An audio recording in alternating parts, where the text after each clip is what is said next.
What's good, my little spirits? We are back at it again with another video, and today I have a bit of a different thing for you. I am finally giving my 2021 year-end Megamix rankings, and I'm also throwing in a tutorial video on how to make a Megamix. And full disclosure, I am pretty much winging this, so I am sorry if it's not the greatest in the world, but hopefully I will get my points across, and if not, there will be a part 2. I'm also not sure how I'm going to format this, so we'll see how this goes. So anyways, why did I decide to make this in the first place? I thought it would be fun to rank all the 2021 year-end Megamixes as opposed to doing any sort of reaction videos because I feel really awkward doing those, and y'all clearly don't enjoy them because they always flop view-wise.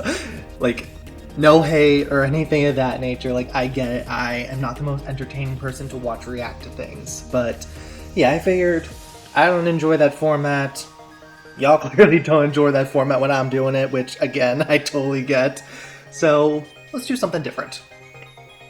So, I decided, let's just rank them all, see how they go. Originally, this was supposed to be out in, when, like, June or something. But different creators keep saying, like, oh no, I might upload one, I might not, it's being postponed, might not be till the end of the summer, might not be till the fall, maybe I'll combine them, maybe I won't. So eventually it was, I want to say July, and I was just like, you know what, screw this. We are just going to put this out at the beginning of Mashup season or year-end season for 2022. And then it dawned upon me, there are a lot of things that I was critiquing about the mashups that I think the people who did well with their year-end Megamixes will know what I'm talking about, but the majority of the people who didn't, at least in my own opinion, they'll probably be hearing my criticism and thinking, what is he even saying? Like, so I thought, let's try and make this as constructive as possible and not only give our criticisms and rankings of all the year-ends from 2021, but let's throw in a tutorial video just so people understand where I'm coming from with things, and maybe they'll be able to fix things, correct things, understand how to improve how to make a Megamix. So that was the gist behind making this video. If you already feel like you were comfortable knowing how to make a Megamix, a mashup, whatever, you don't want to sit through the tutorial stuff, I will include in the description and the pinned comment where you can skip ahead to just the rankings. All I'm saying is, please do not ask what so-and-so or such and such or whatever this is means if it's something that I discussed in the tutorial section, and if I am being competent and not lazy, I will put in timestamps during the actual video itself to say, okay, at this point is where I want to talk about keys or BPMs or video editing, just so you don't have to watch the whole thing not knowing when things are. You can just skip to the appropriate section. So without further ado, let us get into this. I divided this into 10 chapters. The first chapter is the planning stage. The second is knowing how to put things on beat. Section 3, I think it deserves its own section, which is putting things on beat but in foreign languages. So, for example, my native language is English, and even though I can speak Spanish and Italian, so those genres are fine with me, I have no idea what anyone's saying in K-pop, which, given how much I love K-pop, I really should learn how to speak Korean. But yeah, I figured maybe we should also explain how to put things on beat if they're not in one's native language. And then the fourth section is going to be putting things on key. The fifth one is how to change the key in the Megamix. So this is more so not changing the key of one song per se to fit the Megamix, more so to change the key in a transition. And then chapter 6 is going to be more so broader transitions in general. Chapter 7 is going to be about how to keep a proper flow and pacing with the Megamix.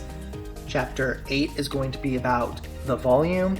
Chapter 9 is going to be, I called it excitement, basically How engaging is this Megamix? Does it keep someone entertained throughout the whole thing, or do they get bored?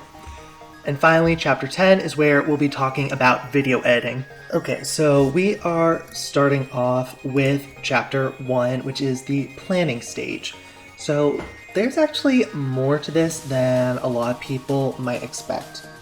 So the first part that I would do for anyone planning on making your Megamix, depending on what your preferred streaming service is, usually the best two in my opinion are going to be either YouTube or Spotify. I would start a running playlist of songs on it. So for example, I don't use Spotify, but obviously I use YouTube. So I have a playlist for all the songs I want to use in my 2022 year-end Megamix. And I also have a separate playlist for all 2022 K-pop songs, just because I want to start just making K-pop separate year-ends, just because I listen to the genre way too much, and if I try to include every song I like, all my year-ends are going to have like 400, 500 songs in it, so we're going to try to avoid that. So yeah, I try to make a playlist for both of those separately, and then whenever songs come up, I will add them to said playlist. And I'll include both the playlists in the description just so you guys can look at them, see what I'm talking about. Once you have your playlist, then it's about how you go into adding songs into said playlist. Personally, I find the best way to do this is just go to whatever music chart you think is going to be the most applicable to your year end. So for me, that's going to be the US Billboard Hot 100 chart. That usually gives a good gauge as to what songs are most popular, at least in my region. And then also I'm subscribed to a bunch of different K-pop channels, so I'll constantly be getting music videos coming in my feed. So through things like that, I'll be able to put songs into my playlist that are on my radar. Other great ways to find songs, if you have any social media accounts, especially Twitter or TikTok.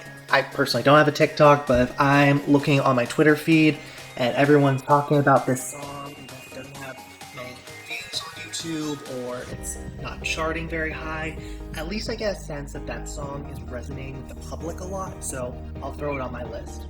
And in case I didn't make it clear, which I probably didn't, your list is not like something you are legally bound to. You don't have to include every single song on said list. I have never done so myself. It's just brainstorm ideas, make sure you have as many songs in your arsenal available to you. So yeah, I mentioned charts, I mentioned social media. If you listen to a lot of music on YouTube, a lot of the time they'll either come up in your recommendations tab, or the advertisements will come up that will be promoting YouTube videos of music videos. So yeah, there are just a lot of different ways that you can find music. Oh, another good one is actually SoundCloud.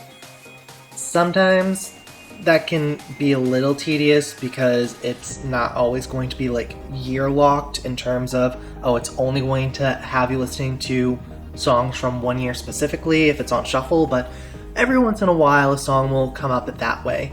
And then for you Spotify users, I'm sure there are plenty of different options between already made playlists, or if you just put things on shuffle you might hear songs. So again, whenever I hear a song, I'll roll them into my playlist just as like a save for later kind of deal. Okay, so now that you have the list of songs that you want to use, what do you do with them? Personally, I prefer using a spreadsheet for this. If you want to use either a document, whether it's a Google Doc, a Word document, something like that, that can work. If you want to use your Notes app, either on your phone or your computer, that can work. But for organizational purposes, I like using a spreadsheet. What I do, and I know plenty of other Megamix artists do, is with the spreadsheet, you'll write down the name of the artist or artists, the song name, and then any information that you'll need pertaining to the Megamix. So what key is the song in, what is the BPM of the song, those are topics we'll get to later in this video.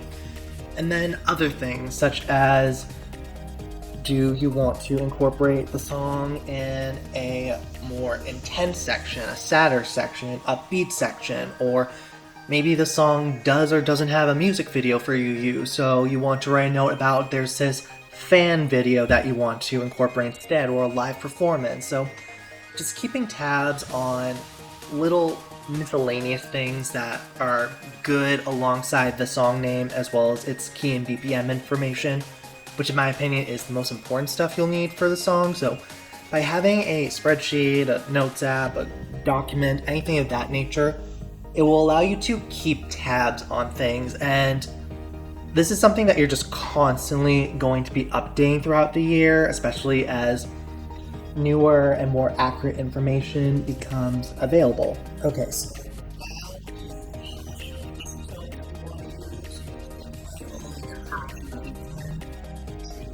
some sort of a more concrete place, again, spreadsheet, document, notes app. I'm just going to keep repeating myself. I don't care. Write it down somewhere. I don't care if you have to use a pen and paper. Just something where the information is going to be readily available for your use. But yeah, now that you have this information, it's on to the next step of your planning process, which is what kind of Megamix do I want to make? And there are three main types of Megamixes that at least I acknowledge. There's the DJ Earworm style, the Daniel Kim style, the Andy Wu style, and then you can make an argument that there is the Squiller style, which is sort of like an in-between of the Daniel Kim and Andy Wu with just a bunch more songs, but for the time being, we're just going to stick with these three. The DJ Earworm style, which is the first one that came about, is basically lyrical megamixes. What that means is usually there's only one, maybe two BPMs throughout the megamix, and the instrumentation is usually structured more so like a song, where you have that chorus that repeats itself, you have your verses that are similar but not exactly the same, and then you have a bridge, which is totally different from the rest of the megamix.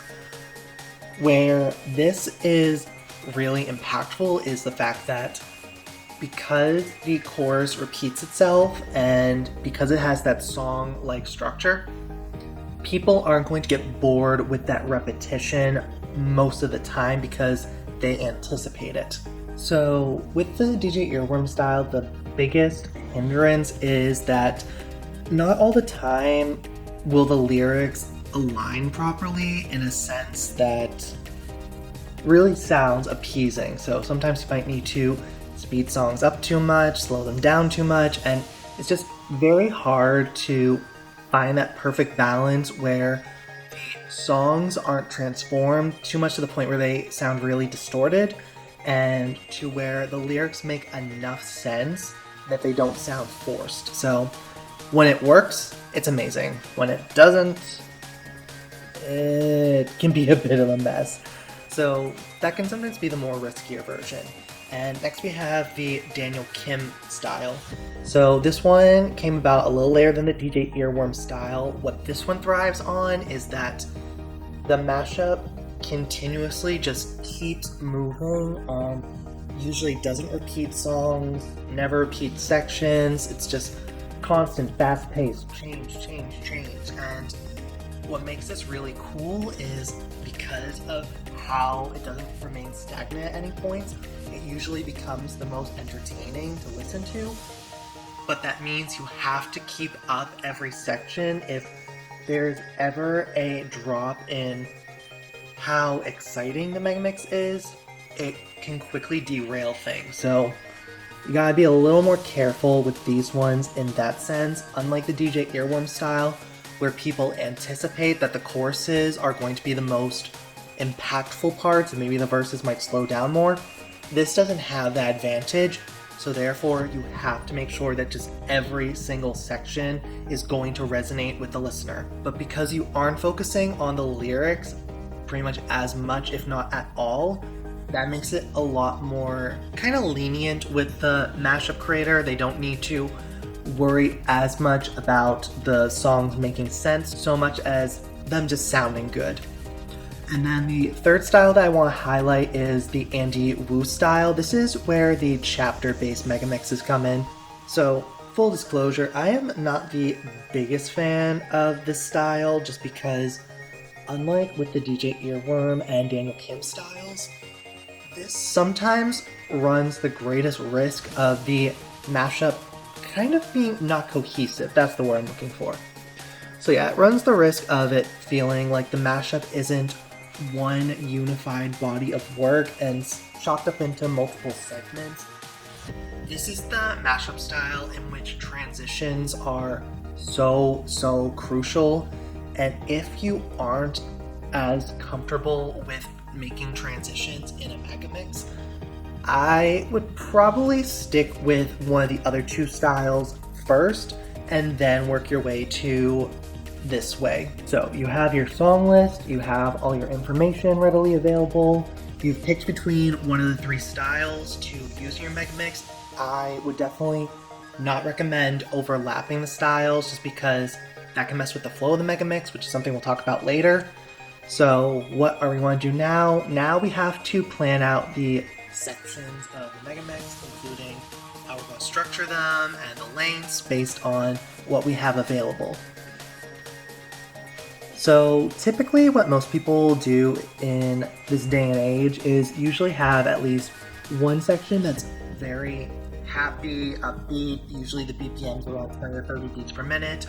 There'll be one that's a little more intense, and then there's one that's usually a little more emotional. And what you want to do is pick songs that are going to fit in well with those. So first thing that I usually look for is, okay, for an upbeat section, what songs do I know of that have an instrumentation that I think would really work well for that? Same thing for the intense one, same thing for the emotional one. And then once you have ideas like that, then you can start picking songs. So for this part of the process, I actually like to set goals for myself. So for example, back in 2018, because I can remember this the most vividly, my goals were I wanted to include some form of an intense instrumental, which I did with the song Sheep by the artist Lay and Alan Walker. I want an emotional section, which I had towards the end of that Megamix, which I used the songs Graffiti by Churches and Get Into My Car by Echosmith. And then I wanted to use No Tears Left to Cry by Ariana Grande in a more upbeat section, which trying to incorporate that song in an upbeat section was a little more challenging during that year because a lot of the songs in that key and BPM range usually were a little more on the laid back side. So for example, you had songs like One Kiss by Calvin Harris and Dua Lipa, which was more laid back, and then you also had Girls Like You by Maroon 5 and Cardi B.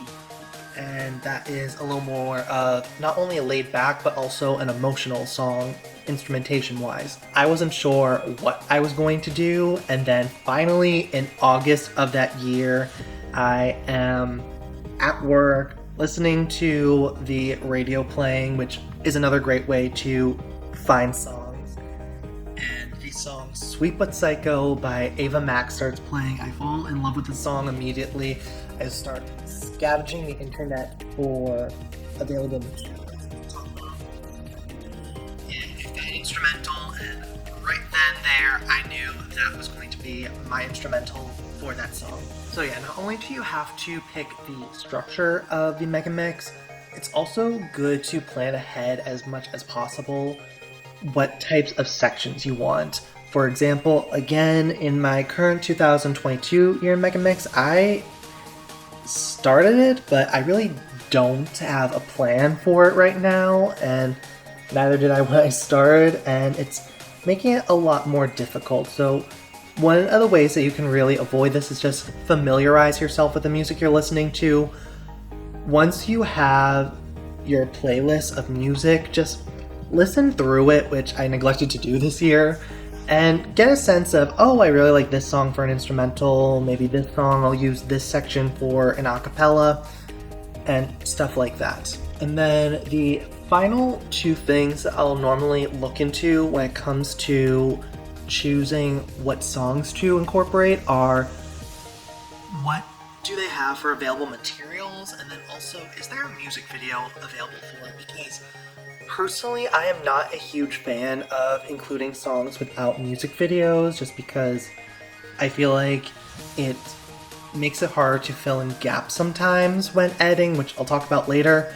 And I am not a fan of using music videos from other songs in a Megamix, just because it can create a bit of a disconnect with the listener. And again, when we talk about video editing, I will mention all this again. So normally I try to avoid songs that don't have music videos, and if they don't, usually I'll use them as the instrumentation.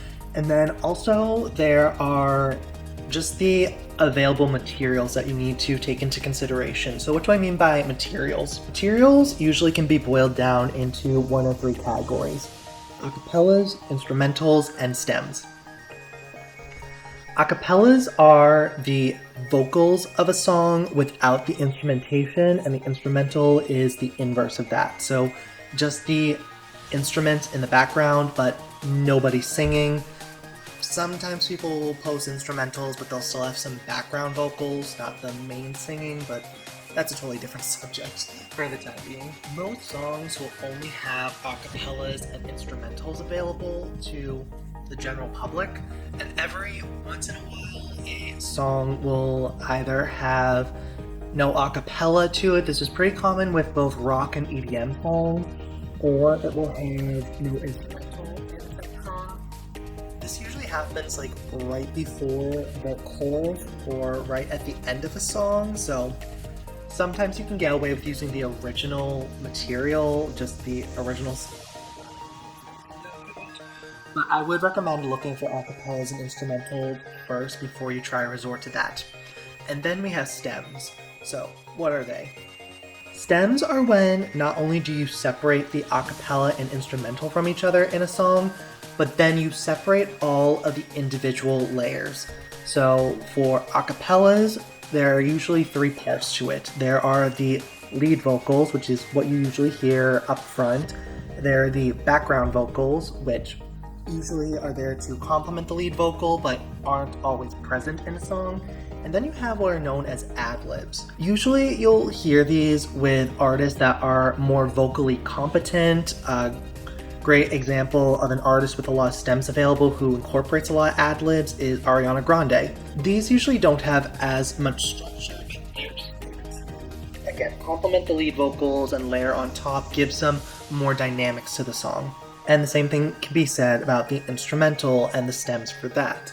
So that can usually be broken down into the individual instruments used. So you have your guitars, pianos, drums, keyboard, cymbals, chimes, things like that. And then you also have the more electronic components. So you have your synths, your pads, your FX stems, your claps, your kicks. And it's just all the individual pieces. If you can find stems for a song, I would highly advise going with those, just because since there isn't as much layering, it gives you so much more freedom to do whatever you want. You don't need to worry about things sounding like they're layering on top of each other too much, and I'll talk about that later on, but with the volume section.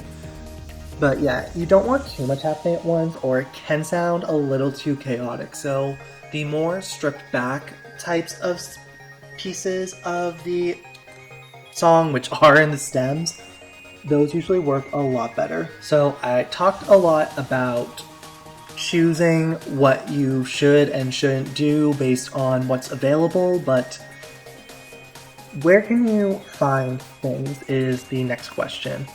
So for me personally, I am a little bit lazy and I will normally just go onto YouTube to find all the stuff that I need.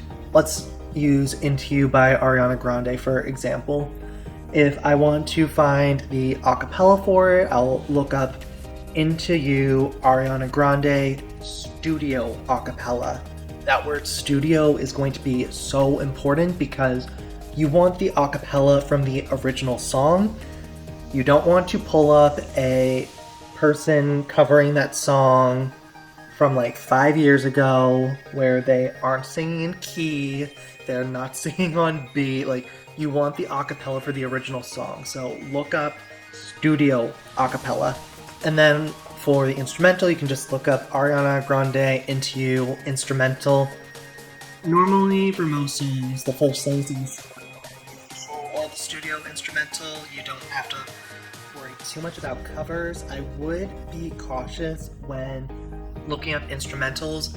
If it says karaoke on it, odds are that's not going to be the official one, so try to avoid that unless there's no other material available, just because they are usually very synth heavy and not as faithful to the original song as one would like. And then for stems, usually those are a little hard to come across just because companies like to keep them under wraps a little more. They have tighter security around them, so some stems have been leaked and are available to the public.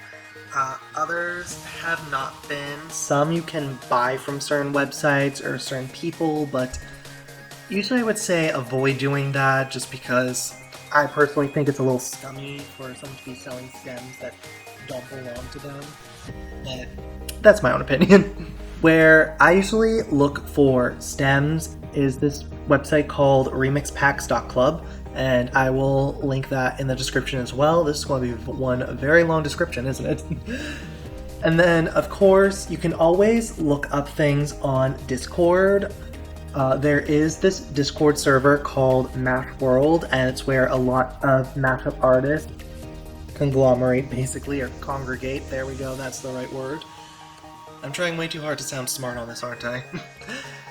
Basically, that is where a lot of materials will be available, just because the mashup artists work together in a community to try and help each other out. Okay, so we have gone our songs, put together a song list, we have started a spreadsheet to figure out what the information we need is for them. We started looking at the structure for our Megamix, and we started grabbing material. So now we need to put the Megamix together.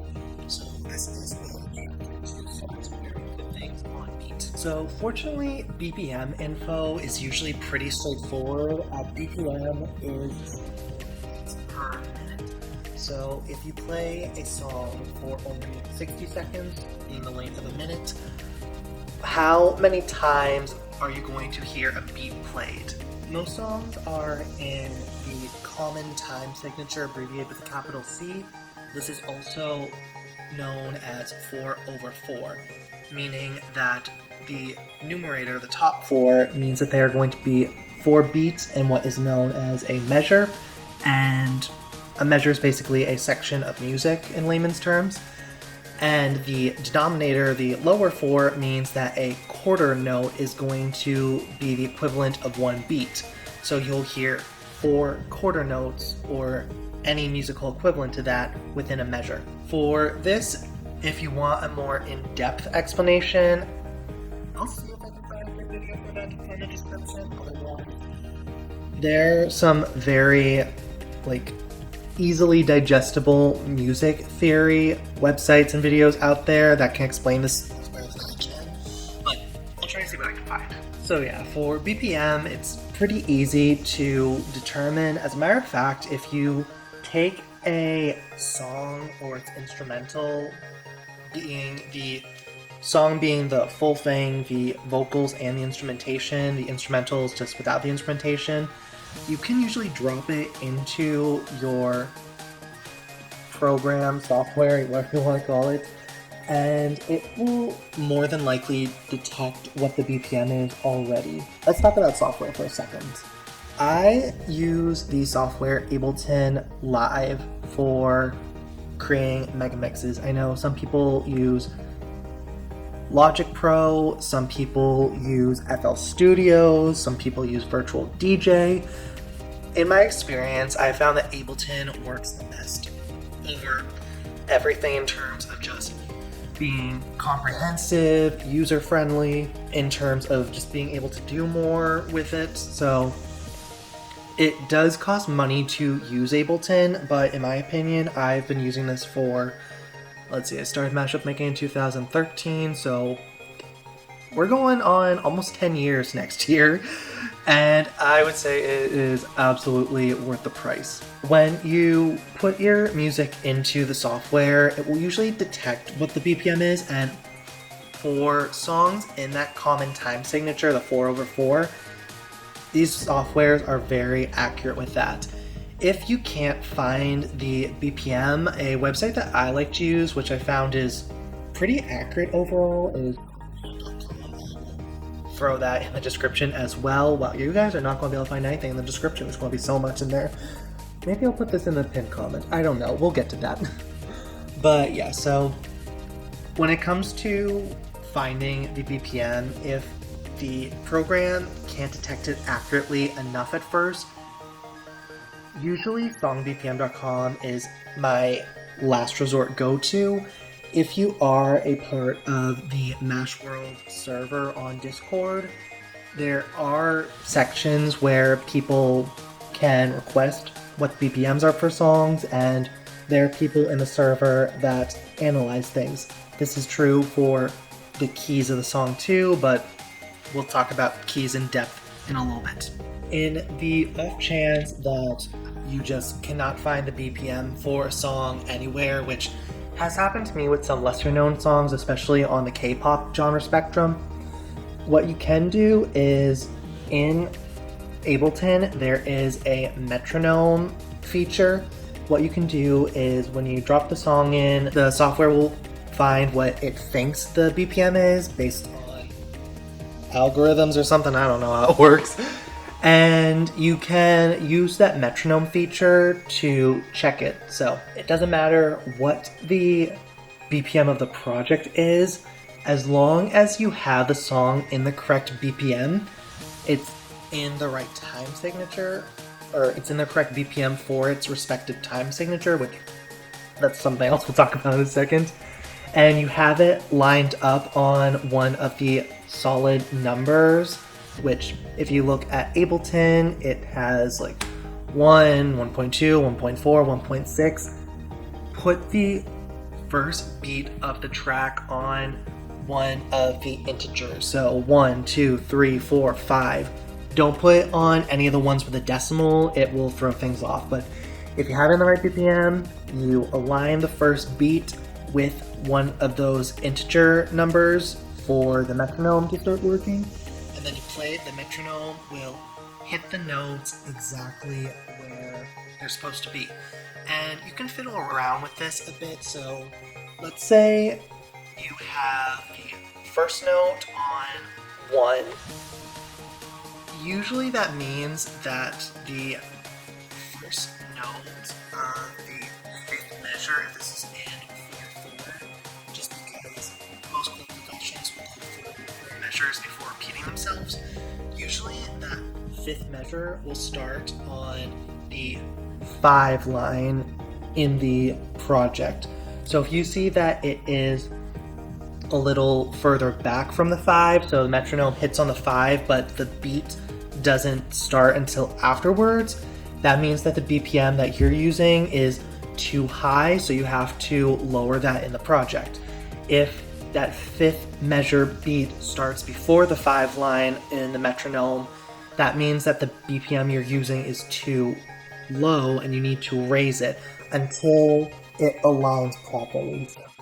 This is something that you'll sometimes have to do if you can't find the accurate BPM anywhere. It's just fill around with the song until you can figure out what BPM you should be using. And then if you don't want to use the metronome, another option that I'll use is if there's a song that you know 100% sure for a fact is the BPM.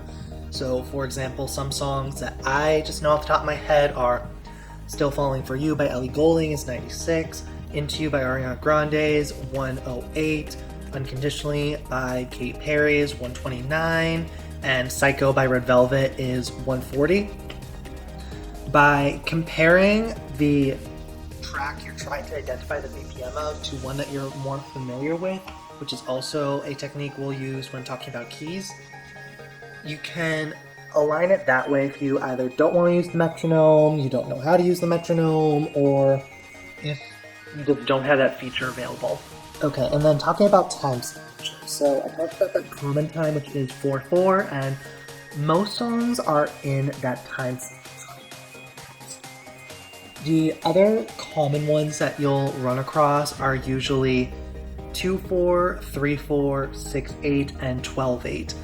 Basically what that means is instead of that nice common time where you'll have 4 beats per measure, you'll have different variations. The most common is going to be 3/4, which is you have 3 beats per measure.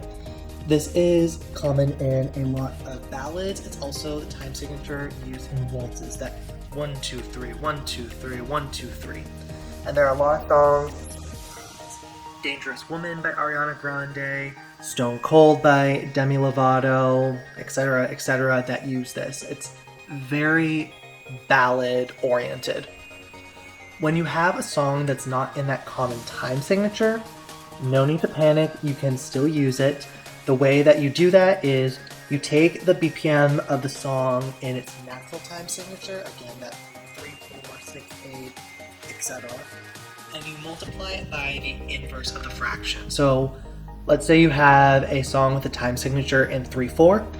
You take its BPM in that signature, you multiply it by 4/3, because what happens is 3/4 multiplied by 4/3 is equal to 1, and 4/4 is also equal to 1. I know, we're talking about math right now in music, but basically all you have to do is take the BPM of the song, its original BPM, and just multiply it by the inverse fraction. So if it's in 6/8, you multiply it by 8/6.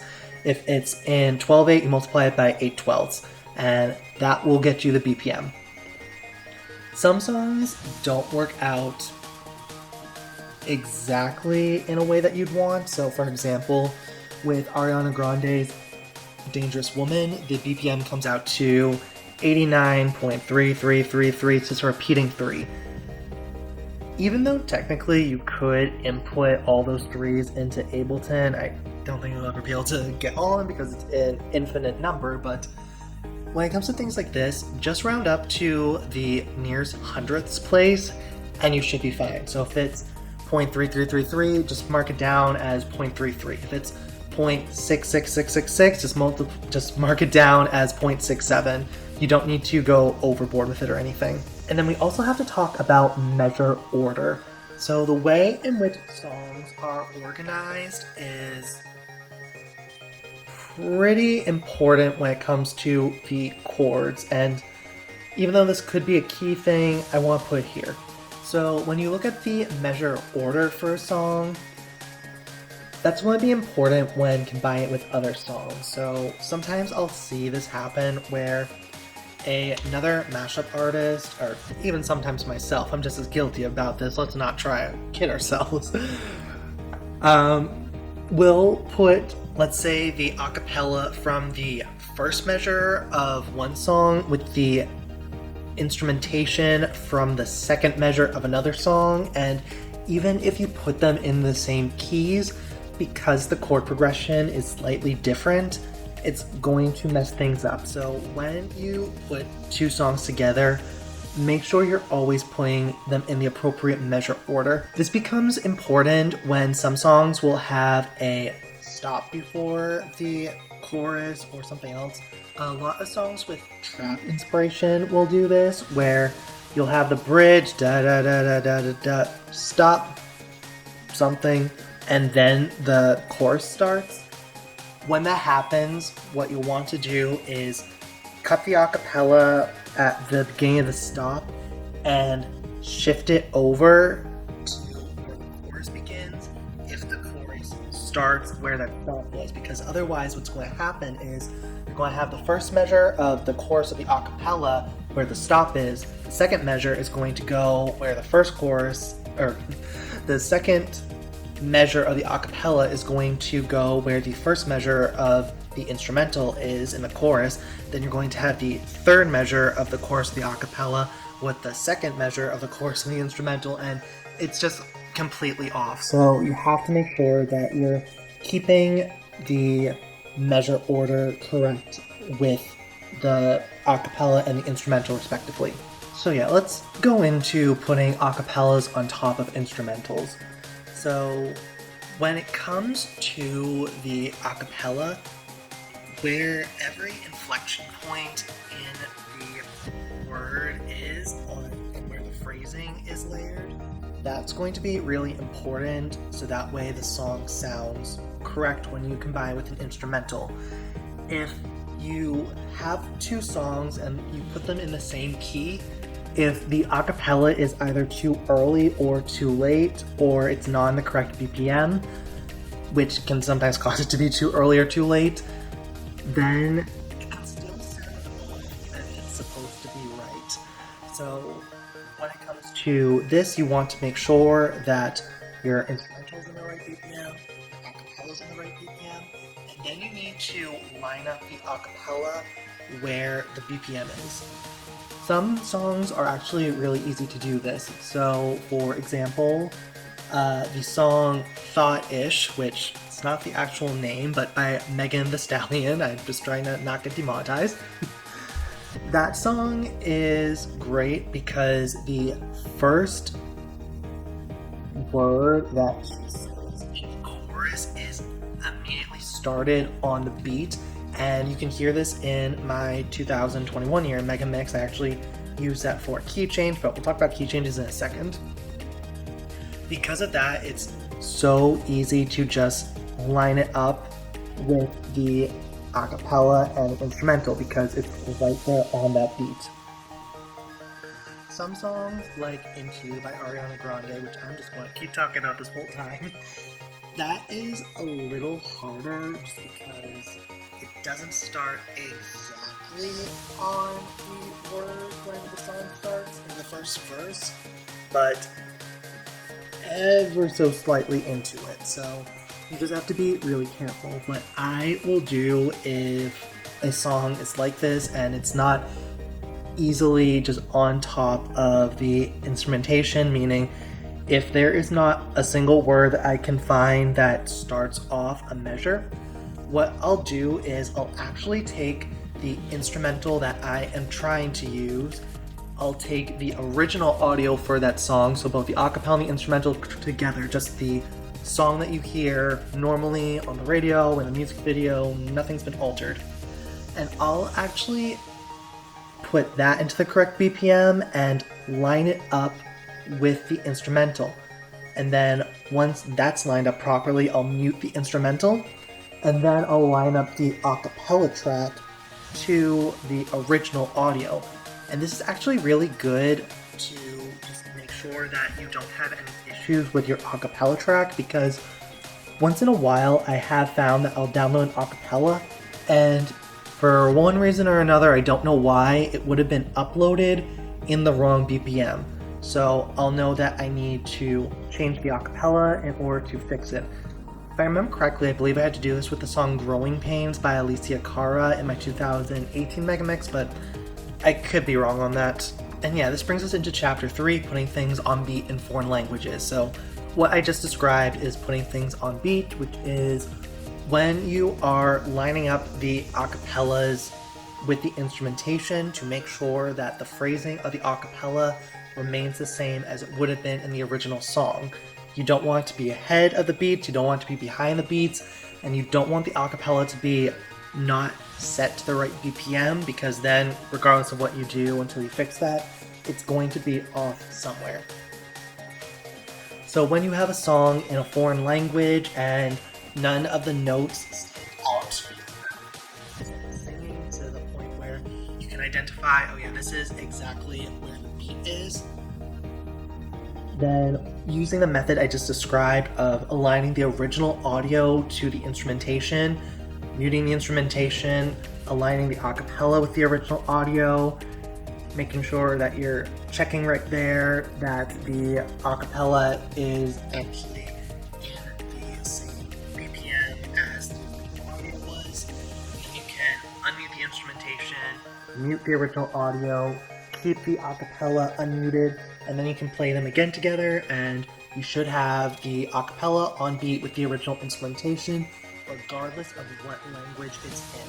And yeah, this is really important if you want to try incorporating songs from languages that aren't your native language, because otherwise it can be a little difficult, and you don't want to have it that you're trying to include these other songs from around the world and you can't, just because you aren't comprehending how the song's phrasing aligns with that of a different instrumentation. And then the last thing I want to talk about with BPM is actually changing it in the Megamix. No matter what, a song is always going to have its BPM. You can't really manipulate that too much. What you can do is use it in halves and doubles. Meaning, let's say a song has a BPM of, what's a good example? Let's say that it has a BPM of 100. If you want to, you can use that as a BPM of 200, so you'll put it as 200 in your project. Let's say it's a section where the BPM is 180, 190. I used this at the end of my 2020 year in Megamix, where my final section was actually at 200 BPM, but most of the songs were originally around 90 to 110, so I just doubled them, so now they're in the 180 to 220 range. So you can do that. You can also use half of the original BPM. So again, with our 100, half of that is 50. So let's say if you have a section, I believe that the lowest Ableton goes is 60 BPM, you can use it as that. Which brings me to another point, which is, I call this the rule of 10.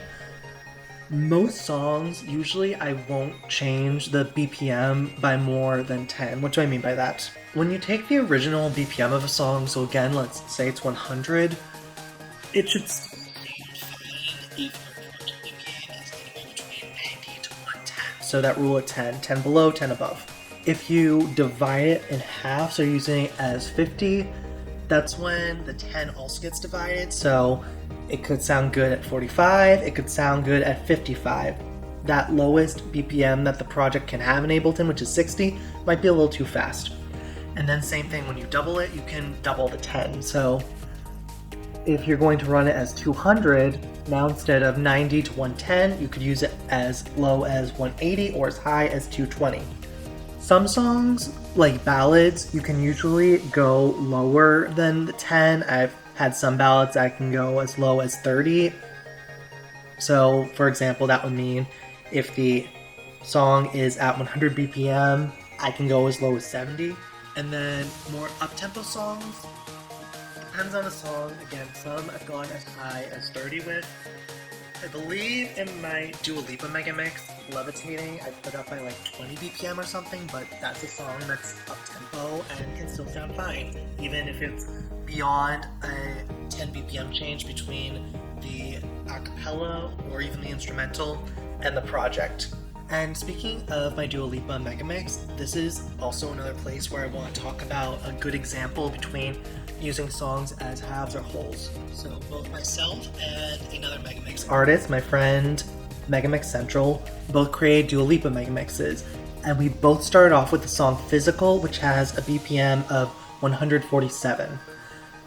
When I used Physical, I used it as that 147, and afterwards I started going down with the BPM of the project. So I went into Scared to Be Lonely, which is around 138, and then after a while I went into Electricity and One Kiss, which are about the 125 range. So I was slowly going down from 147. What Megamix Central did is he took half of that, which is 72.5, and he started working his way up. So he went from that 147, which he treated as 72.5, to be the one, which I believe is 86 if I'm not mistaken.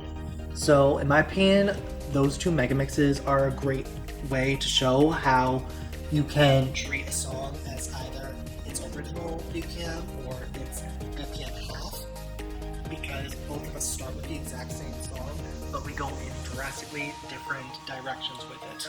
And then the next part that we're going to talk about for chapter 4 is making sure things are on key. So when it comes to key information, this is a little trickier. With BPMs, it's just counting beats, which is very easy. With keys though, it's not as simple, just because not all songs stick to the conventional major and minor key progressions. They'll do what's known as borrowing, which is when they'll take in extra notes that aren't originally in those progressions, or they'll go under a different chord progression form, which I will put up some spreadsheet stuff on the screen for you guys to see what I'm talking about as I'm talking. So songs come in either major key or minor key modes. You want to keep these separately just because if you try to overlap a song with a major and a minor mode, usually the first measure will sound similar, but then the second ones won't, the third ones probably won't, and the fourth ones definitely won't. So it will sound like the notes are clashing too much with each other. So what you want to do is figure out, first of all, which mode the keys are in for a song. For this, I actually like to use the software Key Finder, which should be free to download for either Mac or Windows or anything else for that matter.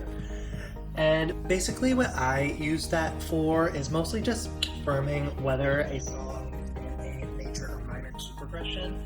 Just because if the chord progressions are differing, they're going to clash too much. So that's what I'll use, but I will give it credit. Key Finder is actually relatively accurate when it comes to detecting the general key of a song. It's not always, so I wouldn't live by it like it's a religious text or anything, but it's good enough, at least especially if you're just using it to confirm whether something is a major or a minor scale. If you want more accurate information on the key of a song, again, normally where I will go is the Mashworld Discord server, because they do have people actually analyze the keys in very great detail, and they do an amazing job there. If you don't have access to that, you can try looking up online. So songbpm.com, which is where I get BPMs again, will usually have the songs listed. Please be so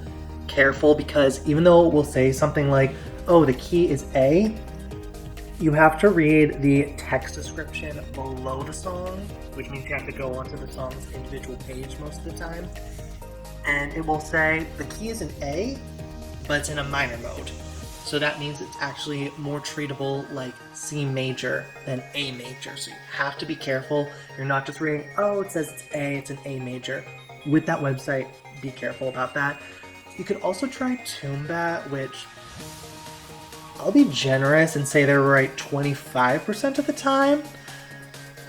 Usually, if I can't find the key anywhere else, meaning that no one in the Mashworld Discord server has looked it up, there are no other websites to look it up, I'll usually just look at Toombat, write down what the key is, so I'll have something to put into my spreadsheet.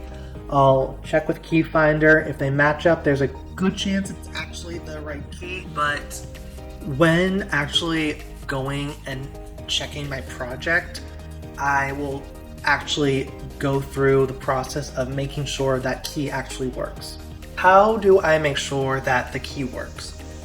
I go through my list of songs that I know the key and BPM for. So first what I'll do is I'll put the song on beat.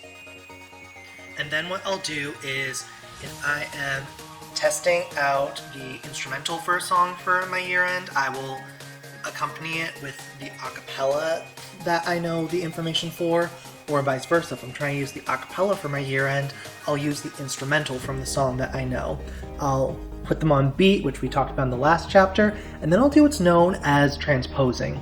Transposing is basically just changing the key of a song to match that of another song. And if you neglect to transpose a song to match the key of another song that you're combining it with, it will sound very harsh on the ears, because the keys and the chord progressions of the songs, yes, this applies to both the instrumental and the acapella, it's going to just clash so much. So you have to transpose things. And then aside from transposing, there is a more specific type of transposing, which is pro pitching.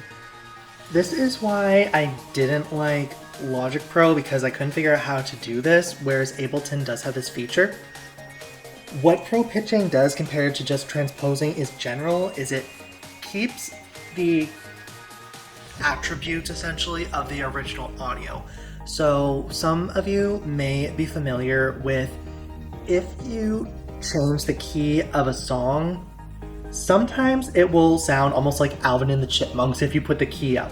Whereas if you put the key down, it will sound kind of muffled, almost like those movies where you have to make out what someone is saying over like that white screen on a TV or something. Just when you pro pitch, you don't run into that problem because it's going to try to maintain the same aspects of the original song without that distortion. The major differences though is if you just transpose the song, it's not keeping anything really in check. So you can transpose it as much as you want. Keep in mind, the higher you transpose it, the squeakier it's going to sound, and the lower you transpose it, the more muted it's going to sound essentially. Whereas with pro pitching, you do keep that quality, but you don't have as much range to change it. Usually when it comes to that, I will just transpose instrumentals. I won't pro pitch them just because it gives me a little more freedom to put different instrumentals in different parts of the Megamix, even if the key is a little further. Whereas with acapellas, you don't really get that luxury. And what do I mean by the key is further? Usually the rule of thumb for key changes, like how BPMs have the rule of 10, keys have a rule of 3, which you can kind of just think key, 3, they rhyme. You don't want to change things by more than 3 semitones. So what is a semitone? So for example, with the notes C, C sharp, and D, going from C to C sharp, that is 1 semitone. Going from C sharp to D, that is 1 semitone. Going from C to D, that is 2 semitones. All it is just the count between the major notes. If you try to transform a song by more than 3 semitones referring to the acapella, it can sound really distorted. So usually I would stick to within 3 semitones for acapellas for the absolute maximum. And then when it comes to instrumentals, you have a little more freedom. For example, with my 2019 year-end Megamix, at the beginning I used the song Swan Song by Dua Lipa, and I believe I changed that by like 5 semitones or something, but because it's the instrumental and I didn't pro pitch it, it didn't sound as distorted because it wasn't keeping that quality control in order to listen to the original audio. Okay, so now we know what keys are, we know that there are different chord progressions that they can have, we know where to find the information for them, we know how to check them, and we know how to transform them. And the final thing I'm going to talk about when it comes to keys is checking them. So similar to BPMs, there are songs that I just know what the key is for them off the top of my head, and I'll use those to check what the song is. So I'll get them on beat and I'll play around with the key of the song that I know. Keep the song you don't know just as original key. Don't toy around with it. Only play around with the one that you're familiar with, and this takes practice. So you can check on websites like Song BPM, TuneBat, you can check on Key Finder, you can check on Discord, just whatever you need to do in order to figure out what the key might be, and that's a good starting spot. And then once you have that, play it up against a song with a similar key and BPM to it that you're familiar with, and that way you can test around. So let's say you go online and you check and it says that the key is C major. You find a song like Ariana Grande's Into You, which is in A major, which is within 3 semitones of C major, and you can check it out. So what you'll do is you'll line up the BPMs of, let's say you want to use the acapella of this song, you'll line that up with the instrumental of Into You, and because Into You is A major, that's 3 semitones below C major, so you move it up by 3 semitones with your transposing function, and see how they sound. If it sounds okay, but not great, that means it's in a key that's similar to A major, but it's not exactly. So things that I will check are, okay, so maybe it's not C major, maybe it's C minor. So put up another 3, which would be C minor, which is the equivalent of D sharp major or E flat major. See if that sounds fine. Okay, maybe that wasn't right. Maybe they thought on the website you looked at that it was A minor, but it's actually A major. Okay, so put into back at 0, and then you test it out. Still sounds okay, but not great. Then you have to think, okay, what is a key that sounds most similar to C major, which is actually going to be G major. So G is 2 below A, so you count down 2 semitones, and then you play it, and it sounds perfect now. C major, it's actually G major. So you just have to be careful. Don't settle for, oh, it sounds good enough, because you could inadvertently be using the wrong key for this new song without realizing it. So like I mentioned, in a project, you don't want to exceed changing a song's key by over 3 semitones, 4 at the absolute maximum. But you're going to have songs with keys all over the spectrum between A major, which is F sharp minor or G flat minor, all the way through G sharp major, A flat minor, which is G minor. So you're not going to be able to just pick one key for the entire project unless you want things to sound too distorted because you transposed or pro pitched them too much. So what you're going to need to do during the project is change the key. There are 4 transitions, and I have ordered them from easiest to hardest. The first one is what I call the fadeaway. Basically what happens is you have the section start to slow down all the way until it just completely fades. And you have nothing. It can be a split second, it can be a few seconds. And then suddenly the next section comes in and it's in a different key. This definitely harms the connectivity of the Megamix because it separates it into very distinct sections. But this definitely is the easiest in order to make these key transitions because you don't need to worry about things clashing. You can actually see this in my 2018 year in Megamix. I want to say starting with the head above water section and then going into the For You section. That is where I incorporated this just because I wasn't sure what I was doing to change the key there. And then the next one is the repeat shift. Basically what this is you repeat a section and the key changes. I actually did this in my Evolution of Taylor Swift Megamix when I changed the key, but it's not as easy to notice because the acapella is changing on top. In a Megamix I would say is actually pretty easy to see this is actually Adam Music's 2015 year in Megamix, where he repeats not only the instrumental but the acapella, so you can see this repetition a little easier. Again, I will link that in the description. Then the next one is probably my favorite just because I think it's both easy to incorporate and sounds really cool, and this is the step up.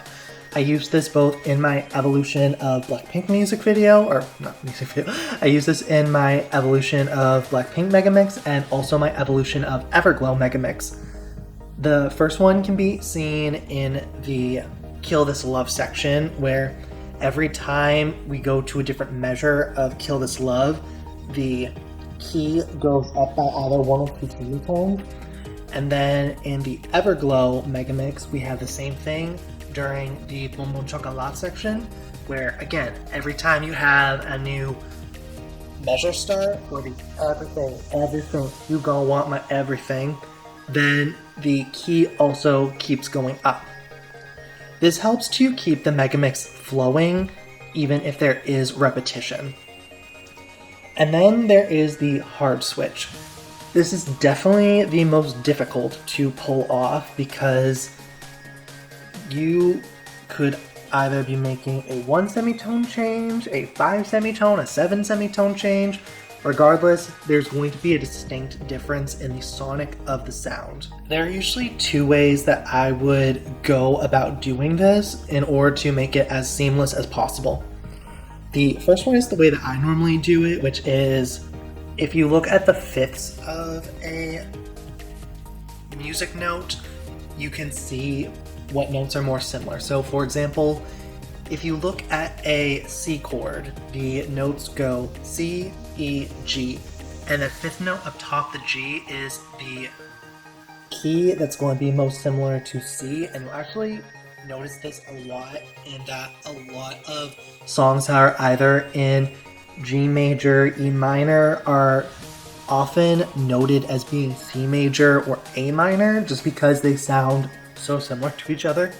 So I will put up that chart right here, but usually the rule of thumb when it comes to things like this is F sounds like C, then C sounds like G, G sounds like D, D sounds like A sounds like E sounds like B.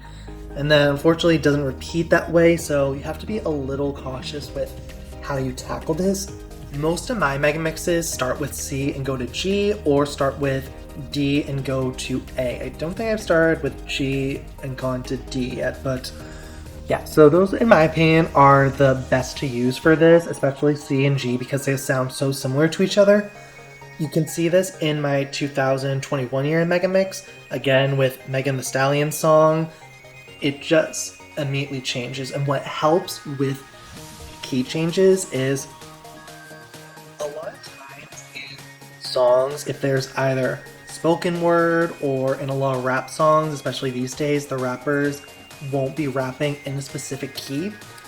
You can use those as the acapella while the instrumental changes in the background, or you can use that as the acapella at the beginning of the change in the key for the instrumentation, and it's not going to sound as jarring because those keyless parts in songs really adapt to pretty much anything. It's like the tofu of Megamix making. It just takes on the flavor of whatever you put it with. So yeah, so that was changing the key throughout the Megamix. You can do that no matter what the BPM is. If you just have a Megamix where the entire BPM is, let's say, 128 BPM, you can change the key as many times as you want. You don't need to always make it those 5th changes. You can just have it step up 1 or 2 or something of that nature. Normally I try it stick with the non-sharp and flat chord, so if I do change keys, I'll stick to A, B, C, D, E, F, and G, not the A sharp, C sharp, D sharp, F sharp, and G sharp chords, and their respective flats, just so that way it sounds a little more whole in my opinion. But yeah, so you can always do a combination of key changes throughout a Megamix, and in my 2021 year Megamix, what I actually did was the first section is in A major. The next following sections are all in A minor, which is the equivalent of C major, and then the last transition to the final sections, that goes from A minor, which again is C major, to E minor, which is G major. So you can incorporate as many different key change sort of methods as you want to. But now let's talk about changing the BPMs, as this can either be really difficult or really easy. So what I like to do for BPM changes is either A, which is steady BPM rises and falls, or B, halves. So let's talk about halves first because we already mentioned that earlier. When you are using a song, you can use it as both its half and its whole and its double BPM. So again, let's use our song with 100 BPM. You can pretend it's any song you want. It can be Focus by Ariana Grande. And what you do is you can take that, let's say you want to go from a section where the BPM is 90 to 180. You want to go from it being really down tempo to Usually a lot of more intense sections are in that like 150, 160 range, so you want to jump up to there immediately. What you can do is, while it's in the 90 BPM range, let's say you are going from the first verse into the pre-chorus, you keep it at 100 BPM. Then in your project, you split things off, so as close as you can get them, immediately jump from that 90 BPM to 180. And where that jump is, you're going to change the BPM to 200. So what you do is the instrumental, you'll change the second part to 200 BPM, and then you'll line it up. So the first note starting the pre-chorus is where it would still originally have been if you were using it at 100. So you can use that, but in my opinion, those take a little bit more practice. You can also just have steady BPM rises and falls, and this is what I did for my decade end for 2020 through 2021. I started the project off at, I want to say 100 BPM, it might have been 90 if I'm not mistaken. I made it go all the way up to 170, just slowly increasing 1 BPM at a time, and then I had to go back down to 100 BPM. So throughout the project, it's just slowly increasing BPM and then slowly decreasing. And then you could also do the inverse. You could start off at a higher BPM, have it slowly decrease, and then slowly increase. You don't need to go all the way up to 150, 160, 170, and so forth. You don't need to go down all the way to 90, 80, 70. Just whatever you think is going to meet the needs of your project. But in my opinion, even though this process of slowly increasing or decreasing the process is a little slower, basically not as exciting all the time, it's much easier for someone who's not as familiar with changing the BPMs in a project to really just understand how different songs work. And then again, we have our chapter or section based megamixes, which these can be a little more sporadic, spontaneous, in that instead of either slowly increasing or decreasing the BPM, or instead of using doubles and halves to change where you are in the BPM, these ones will just immediately change what the BPM is looking like. And I can't think off the top of my head of a Megamix that I want to use for example, so I'm actually going to use the song Next Level by the group aespa for this, which, if y'all are familiar with my channel, then you might be familiar with this K-pop group, and they have a song called Next Level. In this song, there is a change from, I want to say the song goes from E minor, which is the G major equivalent, and 109 BPM, not 190, 109, and it changes to F sharp minor and G flat minor, which is A major, and then the BPM changes A major equivalent for most of the song, and then the change is G. I'll put the information on the screen for you guys so you know what I'm talking about.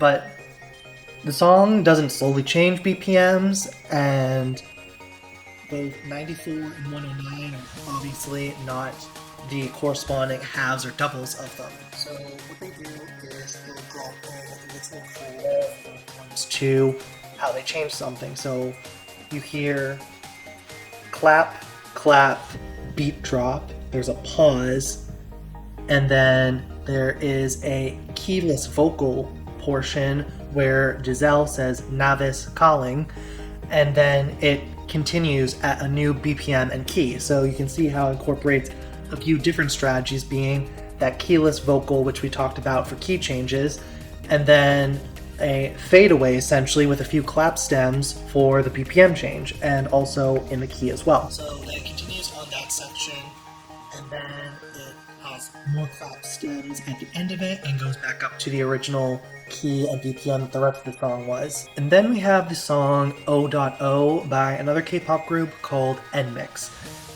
And this one makes the key and BPM changes a lot more abrasive, abruptive, just sudden, and that You just hear one clap stem and suddenly the whole thing is changed, and there's no preparation for it, no build up, no easing the listener into the song, so it can be a little bit jarring. Even though there are some megamixes, especially if you are using the DJ earworm style, that can get away with not having any BPM changes, just having the skill set on your toolbox, or in your toolbox, on your tool belt, there we go, that will help you a lot to diversify what kind of megamixes you can create over time. And then this section 7, in my opinion, is actually going to be the most difficult part for any Megamix artist, and this is the flow and pacing of a song. If you want artists who are really good with doing this, I would absolutely recommend checking out Normal Smasher's channel for their 2019 and 2020 K-pop Megamixes. And then actually another artist who's actually really good at this, especially as of recent, is Joseph James. So I would check out their channels to see what it's like for a song to have a good flow and pacing. For lack of a better explanation, think about how in a regular song, not a Megamix, the acapella just flows. Nothing is really overlapping too much. There aren't awkward gaps in the song. There can be some gaps, especially in trap-based music, where you have the instrumental predominantly and then maybe some ad-libs shouted out, usually with the song's name in it. But most of the time, the song isn't going to have it feel like there's too much going on or too little. And it just guides you through the song as easily and seamlessly as possible. So yeah, if you are making a DJ earworm type megamix, this is going to be very important, because otherwise it can throw off the whole thing. And even if you're not, look at a megamix like Andy Wu Musicland's 2014 year end, where lyricism still plays a big part in it. With that, you are better able to just guide your listener through the megamix without it sounding like songs are basically stepping on each other's toes, for lack of a better reference, or you're leaving too much space, or things are sped up too much, slowed down too much. It just feels like you're listening to another just regular song. And then speaking of things being sped up too much or slowed down too much, this is when, if you're making a lyrical based megamix, usually if the acapellas are sped up or slowed down, it can feel very awkward, because maybe one second you have an acapella that's relatively within the BPM range of its original BPM, then suddenly you have one that's really sped up and then one that's really slowed down, and it just feels like you're going back and forth all over the place with things. So trying to keep songs within their original BPM range really helps to make the flow and the pacing as seamless as possible. This is also a really good thing to be cognizant of in order to make sure that the megamix doesn't get too either stagnant or sort of just skips around too much.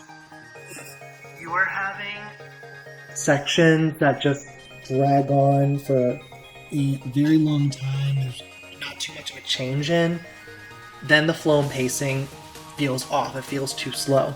Same thing can happen if you're just constantly having key changes, BPM changes, just shifts all over the place within a very small amount of time.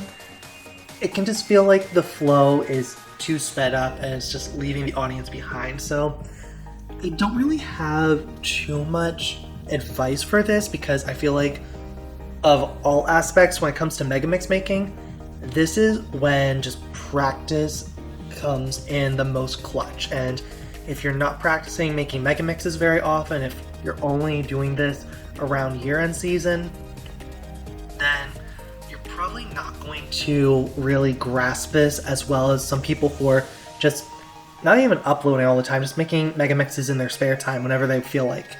But yeah, I would definitely check out the mashup artists that I mentioned, especially Normal Smasher. I know that they just make K-pop megamixes, and that might not be everyone's cup of tea essentially, but I would really recommend, especially their 2020 year megamix. Watch it, please. It has the best sense of flow out of any Megamix I have ever heard in my entire life. Even if you don't understand what anyone's saying, which I listen to K-pop and I don't, just pay attention to how the music just complements each other.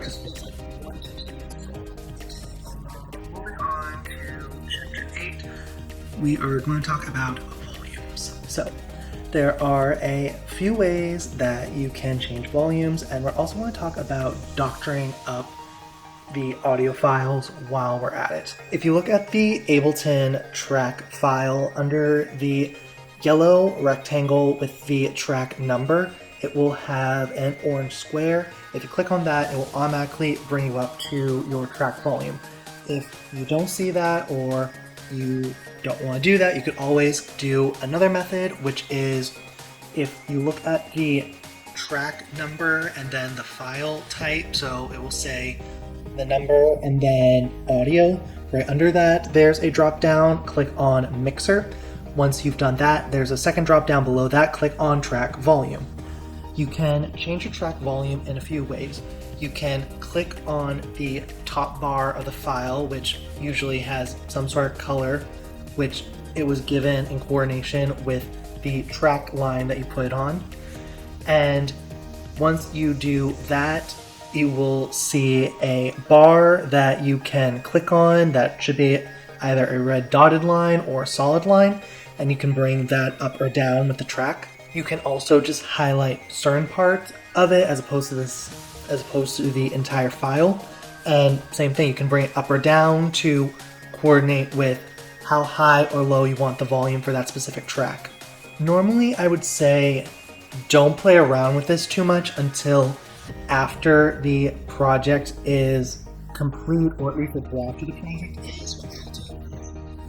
I'll complete the project. I won't tamper the volumes unless one is just really too low or too high, but odds are that won't be the case. I'll export the project. I will listen to it with my headphones so that way I can hear it as clearly as possible, and I'll take notes with a pen paper, or sometimes I'll use my computer, and I'll say like, this song's volume needs to go down, this song's volume needs to go up, this song, the volume started fine, but then it got too loud. So that way I can go back to the project and I can bring things, lower things, same thing, I'll then export it, I'll listen to the draft, I'll take notes, and I'll keep doing that as much as I can. When I neglect to do this, like with my 2020 year in Megamix, just at the last minute I decided, hey, let's just completely shift the volume down in the editing portion.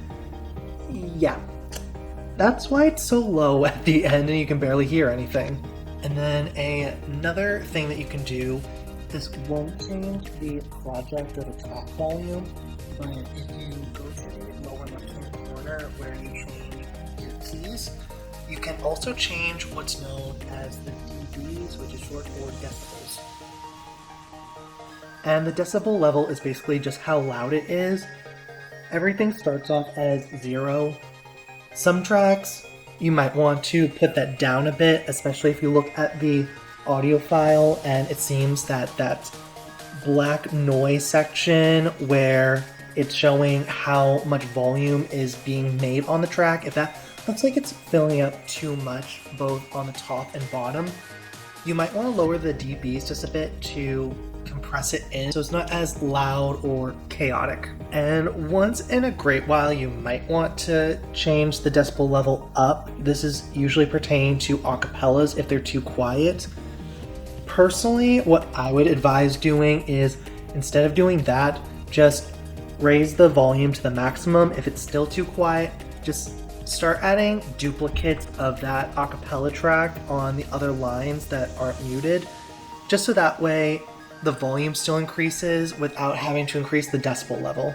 And then speaking of the decibel level, I'll sometimes lower that as a way to quote-unquote doctor up files. What I mean by that is not every file you're going to get is going to be 100% studio quality. You might, especially for acapellas, find some filtered ones or some DIY ones, just ones that don't sound great. And then sometimes, especially if you get them off of YouTube, the quality won't always transition as well into your personal projects, so you might need to edit them. Changing the dB level, usually lowering a bit, will help. Another thing you could do is add a compressor, which with Ableton, it's under the audio effects folder, which is on the far left hand side of the window. And then another option that's under there is to add reverb. So what this does is it's almost like an echo effect on the project, or not the project, but that specific track line. Keep in mind, whenever you add a compressor or reverb, this isn't affecting just that one track, it's the entire track line of the file. So what I'll do is I'll designate either 1, 2, or 3 track lines within the Ableton file, so that way I'll know that anything that I place there is going to be affected by the reverb or the compression, or sometimes both if I use both. So just be careful with that, because you don't want to accidentally be adding reverb and compression to songs that don't need it. But what they'll do is, compression is usually good for instrumentals especially. It will make it that it's not as loud and chaotic sounding, whereas reverb usually works better for acapellas, and it just makes it sound a little smoother, especially if you don't have a studio quality one. And then I also want to talk about fades. So fades, as I mentioned earlier, are a technique that you can use for transitions, whether it's BPMs or keys. And if you go under the mixer option, again, for the track itself, the full track, there is a fades option. And what you can do is you can toy around. What I'll use fades for is A, to begin or end a project, or B, if there is a certain part where I just want the song to stop, but it's not as easy as just cutting the song at the place where I want it to be. I'll use the fade option to try to muffle as much as I can from the part of the song that's too close. I can't just cut it out. And then I want to mention something that could go in the next section, but I think works really well here, and that's making songs stand out. So a big part about Megamix making is taking parts of a song and incorporating it in a way that makes that song stand out, that makes it shine, that makes it better than it already was. A Megamix is essentially supposed to be something that's greater than the sum of its parts. If you have the volume too low for songs, they won't stand out, or if you use them in too short of a method. I don't want to pick on him too much with this, but I'd say Andy Wu is definitely the most guilty of doing this when it comes to Megamix making. So in his 2015 year in Megamix, you could barely hear the song Love Myself because he really just uses the hey in it. And unless you were paying attention to the lyric video, you won't even notice that was there.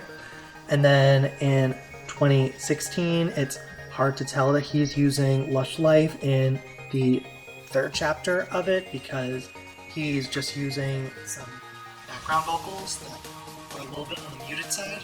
And then 2021, I'd actually say there are a lot of songs, but the biggest offender is definitely Sacrifice by BB Rexa, where the audio of the acapella is just so low that if you're not paying attention to either the lyric video, or you can sort of gauge based on the video component of the regular one, which we'll talk about in a bit, you almost would never even notice that the song is there, because maybe you think, okay, so no one is lip syncing along, so maybe he's just using an instrumental but doesn't sound like instrumental. And then you finally use the acapella, but it's so muted, almost can't make it out. In the sort of spirit of trying to make songs stand out in a Megamix, I would avoid muting them or using too short of the acapella to the point where it can't be recognized. And the same can be said about instrumentals, but it's usually not as detrimental just because the instrumental usually can stand out on its own a lot better, even if it's muted a bit, as long as it's not like fully muted, zero volume. Okay, and then the next part that I want to talk about is, again, similar to the flow and pacing of a Megamix, it really takes a lot of practice in order to get this down.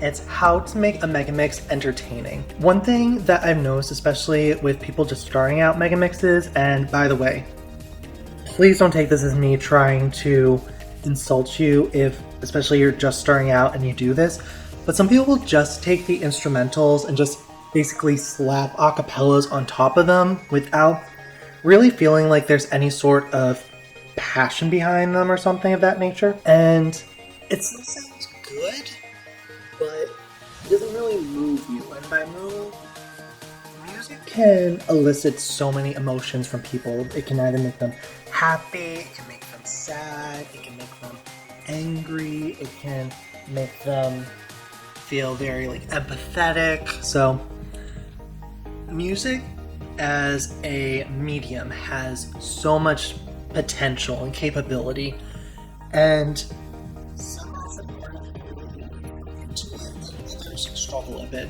And for as much grief as I just gave Andy in the last section about volumes, if there is one thing that he is amazing at, it is keeping things entertaining throughout the entire Megamix. He never drops the ball in that regard and deserves a lot of credit. And one way you can make things entertaining is by incorporating tone. Tone can be things like it being upbeat, emotional, angry, but overall, tone within a Megamix to me creates almost an environment, a landscape, an ambiance. It really makes you feel captivated, like you are there within the Megamix itself, experiencing it in real time. And even though I think Andy definitely hits the entertainment part out of the park, the Megamix artist that I actually think understands tone better than anyone else is Blanterco. Especially in his last section of his 2021 year Megamix, just the song selection he uses, the video selections he uses, he just really understands how to captivate someone with the tone of a Megamix. So again, when it comes to the entertainment portion of a Megamix, it's not always the most simple thing in the world to totally get without some practice, and even some veteran Megamix artists don't have this fully down. So if you can do this, great. If you can't, it's not the end of the world. And I really don't always have the best advice for this. Basically, the way that I would phrase how to do this is let yourself surrender to the music. If you can just let the Megamix dictate how it wants to sound, again, by making sure that the keys, the BPMs, and the volumes are fine, but the Megamix itself dictates how it flows and what it wants to do in terms of creating a certain sound, I think that's the best way you're going to get good tone. And with good tone, you're going to get a really entertaining Megamix to listen to that's going to stand out from your peers. And speaking of standing out from your peers, one thing that is really important with Megamix creation, in my opinion, is not to have too much overlap with what other people do. For example, would be a good year to talk about, I guess we can talk about 2021. There were a lot, and I mean a lot, of people that used the instrumental of Industry Baby by Lil Nas X and Jack Harlow, with the acapella of Astronaut in the Ocean by Masked Wolf. And if I have to hear that combination one more time of that instrumental and acapella and What You Know About Rolling Down the Deep, I'm going to lose it. Because I heard that so many freaking times. It is worse than 2016 when everyone and their mother was using Rise by Katy Perry as an instrumental. And Into You by Ariana Grande and Still Falling For You by Ellie Goulding. I am definitely guilty of that last one, but oh my gosh, the number of times I had to hear that specific two-song combination. So yeah, standing out from everyone else is very important.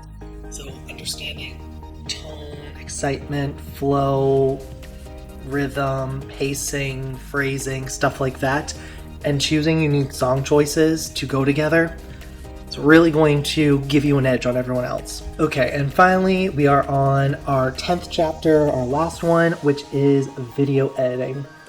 So, I use the software DaVinci Resolve because my computer is, like me, being a fossil that is out of date, and I can no longer use Final Cut Pro. I have used both, and honestly, I think that both of them are equally as good, but the fact that DaVinci is free, and for all the stuff you get for free, because if you do buy it, there are other options, but just the free version alone has so much that you need to accomplish what you want with the video editing, so absolutely would recommend it if you don't have a better video editing software already. Okay, so most of using the video editing process to enhance the mashup experience is relatively straightforward. What you could always do is the Daniel Kim approach, which is mostly just lining up the acapellas with their videos and then using the instrumentals to fill them in. I use that option all the time.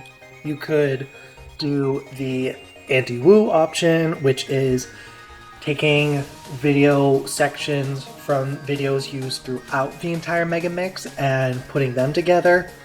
There are just so many options you can do, but I don't want to focus so much on the more artistic approaches to video editing so much as the more sort of objective ways that need to be handled. The first thing is expanding and cropping. Not every single music video is going to have the same dimensions. You can see this just when you watch YouTube.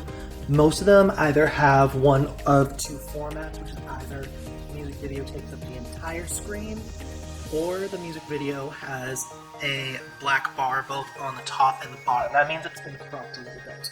When making a Megamix, really kind of any video in general on YouTube, you want things to be as uniform as possible, meaning that first you need to choose which format you want to make the video in. Personally, I like to just make everything full screen, so the songs that are already for the full screen, you don't need to tamper with them whatsoever. For songs that aren't already there, you'll have to magnify them. So with DaVinci Resolve, it lets you choose how much you want to magnify them by. Most songs usually have a magnification of 1.35, which works. Some might need a little more, like 1.5. I've never seen any that I can think of that need 2 or greater off the top of my head. There probably are a couple, but it's very rare. So you can do that, or you can do the inverse, which is what a lot of people, especially Andy Wu, have been doing, which is you take the original size of them and you crop down the bigger ones. This doesn't work universally just because they're all of varying sizes, so what I would do is pick a music video that you think has the dimensions that you want and alter the other ones to fit the magnitude of that one. So for me, the dimensions I like are from the song Future Me by Echo Smith, because it's not full screen. It does have that cropped version, but it's not too small and it's not like just barely cropped. It's nice and in the middle and matches up with a lot of songs. And then you can also do what Blanter Co does, which is he takes the videos, the ones that need to be magnified to full screen, he does that, and then afterwards he crops them again. And what this really does to help out is it helps to avoid getting any copyright claims on the videos if YouTube would detect them, because not only are you transforming it by making a lot of these videos bigger than they originally were, but then you're cropping them down so that way not all of the pixels within the original video at each timestamp is being detected. So whatever method you want to choose is valid and good and all that, but you have to stick to one size. Otherwise, it looks a little all over the place when people are watching the Megamix. So yeah, make sure that whatever option, whether it's full screen, cropped, or if you do the full screen then crop it down, you stick to that. If you are going to do either version of the cropping, have it that anything that is less than the cropped shape that you're looking for, magnify that to reach the point where it fills that, then export the project, and then just crop the whole thing to match the top and bottom. So that way you're not going through every single clip for the songs that were not cropped as much and cropping them down. You'll just get them all in one sweep.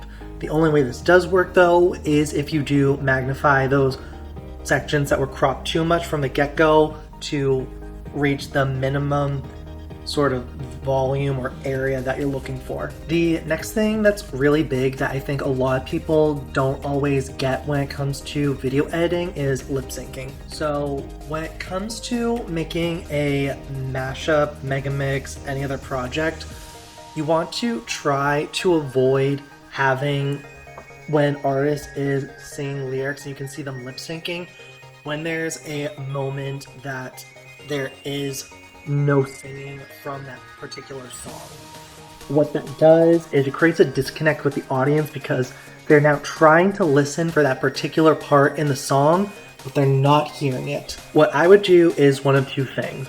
What I personally do when editing videos is I will start by filling in all the sections where there is lip syncing by matching up the lip syncing portion of the video to the audio I've made. The way you can do this is you can figure out the relationship between what the BPM in the project is and the original BPM.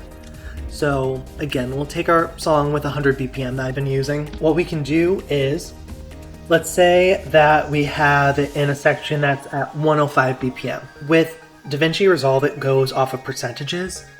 So you do 105, which is the new BPM, over 100, which is the original one, times 100 to get to the percentage. Let's say that we're in a 95 BPM section. Then we'll do 95 over 100 times 100, that gets us the percentage. Let's say that we are in a section where the BPM starts at 101, and for that section where the acapella is, it goes into a point where it's 107 because our mashup structure is one of a steadily increasing BPM. What we can do here is we can find the mean of those two numbers, so 101 plus 107 divided by 2. We get that, which, if I'm doing my math correctly, should be 104. And then we take that number and divide it by the BPM of our acapella, so 104 divided by 100, multiply that by 100 to get our percentage, and we use that. Now, that's not always perfect, but that at least is consistent enough as long as you're not using an extensive amount of the acapella to work it in. So once you have determined the BPM that you need to use, and sometimes you might need to use multiple BPMs if there are just drastically different sections that you're using the acapella for, what you can do is find an easy way to line them up, which is similar to lining up the acapella with the instrumental. You find a beat in the music video around where the acapella is, and you find it where that beat would be in the Megamix. So by doing this, what you are able to accomplish is you are able to make it that the acapella and the lip syncing for the Megamix matches up with that in the music video that you're using. Now, if you are unsure as to what to do when it comes to this and you just don't want to do these extra steps, the other thing that you can always do is you can go through the music video and just take out all the parts in which either A, there's no lip syncing, or B, if there is, it's not noticeable. For example, a song where this is plausible is Billie Eilish's Your Power. Even though she's lip syncing for a lot of the music video, at some of the distant shots of her on the hill, you can barely see her lips moving. So that way, what you can do is, even though she's singing, you can incorporate those clips. But if you look at close-up shots of her, it's very obvious that she's lip syncing to the music in a music video, so you can't use those with the same efficacy.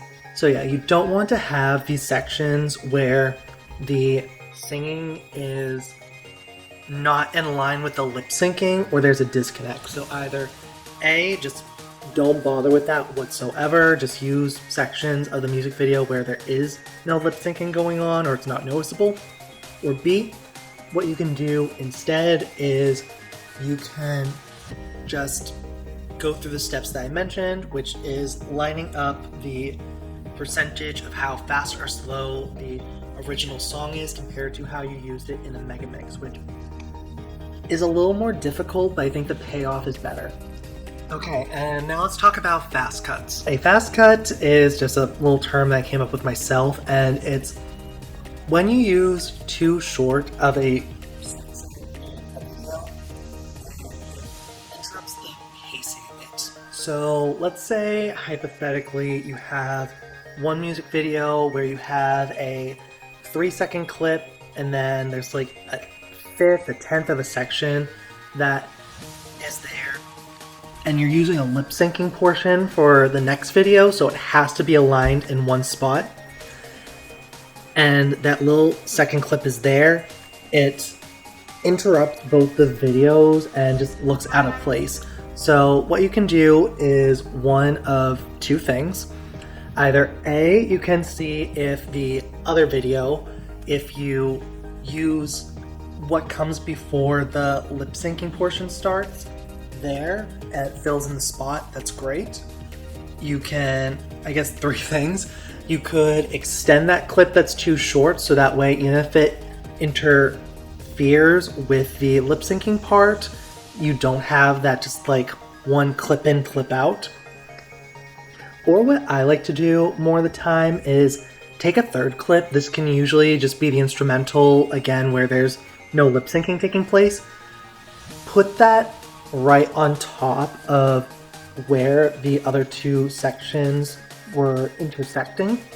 And what that does is, as long as you get the length correct, which can take a little bit of tweaking, you are able to make it that now, instead of either a fraction of a second gap, which is just going to be a black screen, or this weird interjected section,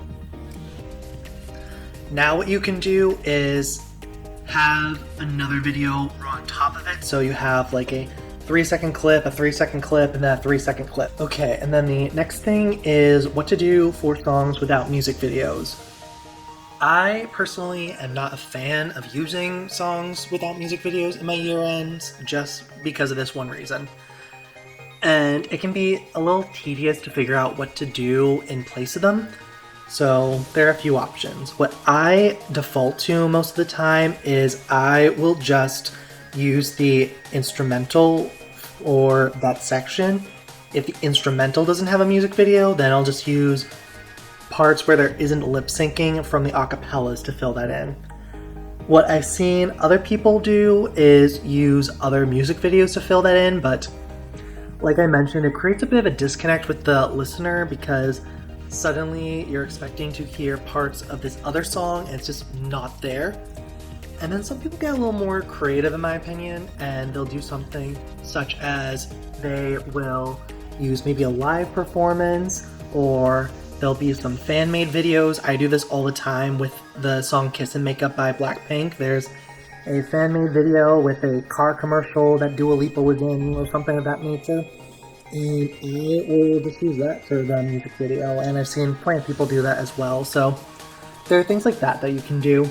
But yeah, when it comes to making, especially year-end Megamixes, just because there are so many songs, unless a song is just that popular and doesn't have a music video, I will try to avoid using it just so I don't run into this conundrum. Okay, and then the last thing I want to talk about is watermarks. So watermarks are there in order to make sure that someone isn't using a piece of media without the proper authority to do so. stock images, there will be watermarks to make sure people aren't just downloading them and using them for their own personal reasons without buying the proper copyright licensing, or maybe some of them won't even be for sale and they just don't want other people using them. Same thing can happen with music videos, and there will be watermarks, and there are plenty of songs that will have watermarks in the music video. Usually these are only in the beginning or the end of it, so you don't need to worry too much about it. But basically what that means is you need to adjust the video a bit. Most of the time you only need to magnify it a little bit. What I usually recommend doing is, if you don't need that part where the watermark is, just don't use it whatsoever. And then if you do need it, just magnify that part to the extent that you need to get the watermark out of the frame. What I'll do is I'll magnify the video and then I'll try to shift it so that way I don't have to magnify it as much as I normally would. So for example, some watermarks will need you to magnify a video to maybe 2 or 3 times the normal size. But if you magnify it to, let's say, 1.75 times normal size, and then you shift the positioning of the video, you can make it that the watermark is off screen, but you're still filling up the entirety of the screen. And then I just want to put a little disclaimer here that when I am giving this information about how to essentially take watermarks out of the video by magnifying things, this is not intended to be used for malicious purposes to steal works of someone else and pass them off as your own. This is only for use of mashups and megamixes because the audience does not want to see random watermarks in there. So do not use these skills or strategies or techniques that I am talking about to take other people's works. That is scummy, that is awful, I do not condone it, and that's not what this video is for. And then speaking of watermarks, there's also the inclusion of your own watermarks. So what I use is a online photo editor called Pixlr, and basically you can take already existing media, you can create your own stuff, and then you can include a watermark. So I just made my own stuff, and basically what you do is you download it as a PNG, so the background is transparent, and you can just throw it into your video. And that way people will know that, hey, this is mine, this is not to be put somewhere else. And then I also want to talk about volumes when it comes to video editing. So back when I released my 2014 year in Megamix, I didn't realize that YouTube had certain audio limits in terms of how loud the volume could be before it starts to distort it to make it satisfy the limits that it can accept. So it sounded very distorted, and this happens to a lot of people. I think when you make something for the first time that you think sounds really good, you make it as loud as possible because you think it sounds so good and you're proud of it and such. But YouTube does have its limits as far as how loud you can make something. And in order to stay within those limits, what I'll do for my projects is I will set the audio cap. So if you're looking at DaVinci Resolve, there are different volume tracks, and what I'll do is I'll set the main volume to be -1 decibels, -1 dB. So that way everything is automatically taken down a little bit at the end, and I know I'll be within those limits. Yes, this can make my projects a little bit on the quieter side sometimes, not like muffled or muted, but you know, if you listen to mine versus other people, sometimes you'll say like, you know, that sounded a little more quiet than the others. I would rather my projects be quieter and you just need to raise the volume to hear them, as opposed to them being louder and running the risk of the volumes and the audio becoming distorted just because YouTube is trying to manually implement its own auditory level caps, just so that way it doesn't sound awful. So yeah, that pretty much covers everything that I think people should know when it comes to making a Megamix. First, you got to plan out what songs you want to use, have all the information for those songs, what sections you want to do, how to put things on beat, whether they're in your native language or foreign language, making sure that the keys are proper, making sure that if you want to have a key change, you can do that correctly. If you want to transition between sections, especially how that will usually incorporate a BPM change, you can do that. Making sure that the flow and pace is good in the Megamix.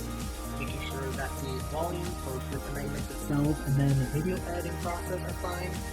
Making sure that things are just entertaining and engaging to watch, and then making sure that all of the video and visual aspects are up to par. So yeah, I think that is everything for the tutorial section. I hope that I covered everything. If there are questions that you have on anything else, feel free to ask it in the comments below. And with that, let us move on to the rankings.